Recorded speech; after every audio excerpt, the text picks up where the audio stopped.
You're now watching Showbiz Now, your daily showbiz update. Isang direktor nga ang hindi maiwasan na magsalita sa nasabi nga pong hiwalayan ni Daniel at ni Catherine.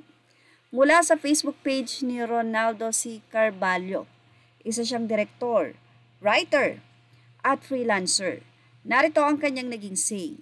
Naluha ako sa GMA7 24 Oras News na kinumpirma na mismo ni na Catherine Bernardo at Daniel Padilla na hiwalay na nga sila talaga. Bigla akong naapektuhan nung sila na ang nag-confirm. Gusto ko silang dalawa as Katniele. Dalawa sila sa pinakamahuhusay na artista ng kanilang panahon. Bagay na bagay sila kesa pelikula sa totoong buhay.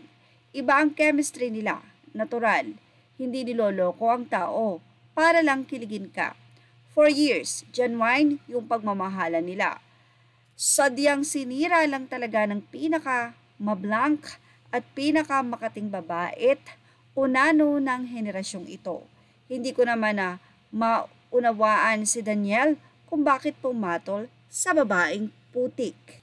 Anyway, sa kanyang naging post, wala namang binanggit si Derek kung sino nga ba yung kanyang sinasabi na maliit or bansot or makating babae na tinawag niyang unano. Wala naman siyang sinabing si Andrea ito. Pero sa kanyang pagkaka-describe ay ito'y tumutukoy kay Andrea Brillantes. Kaya naman ang netizen nagkaroon ng reaksyon. Sabi nila, very true direct. Sana man lang po ka-level ni Catherine ang ipalit ni DJ. Wag naman yung ganong klase. Natatawa ako doon sa unanong starlet. Nakakatawa naman talaga, pero totoo yon. Sadyang marupok lang daw itong mga Padilla.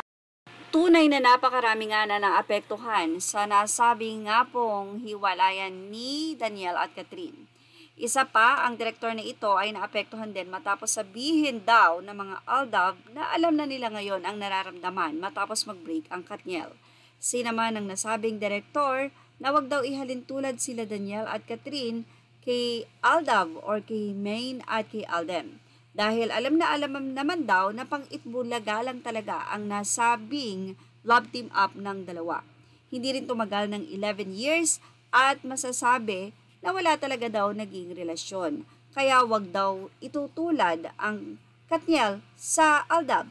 Well, siguro ang sinasabi ng mga fans doon ay yung feeling na nasaktan ka dahil naghiwalay, yung ina-expect mo na sana ay matutuloy or pwedeng matuloy sana ang pagmamahalan. Yun naman siguro ang ibig sabihin ng mga Aldab fans na ngayon ay nararamdaman din ng mga Katniel fans dahil in-expect nila next year nga ay magpo-propose na itong si Daniel kay Catherine. Pero alam naman natin na laging sinasabi ni Catherine na hindi pa siya ready. Kaya marami ang nagsasabi na baka talagang nagsawa ng mag-intay itong si Daniel Padilla na alam nating very serious sa buhay. Hindi nga lang ina-expect na ang kanilang paghihiwalay ay mai-issue pa rin sa isang third party na wala pa namang kumpirmasyon. Well, ano masasay niyo about dito? Ilagay na ang inyong opinion sa ating comment section. Images are all credit to the rightful owners and thank you for watching Showbiz Now.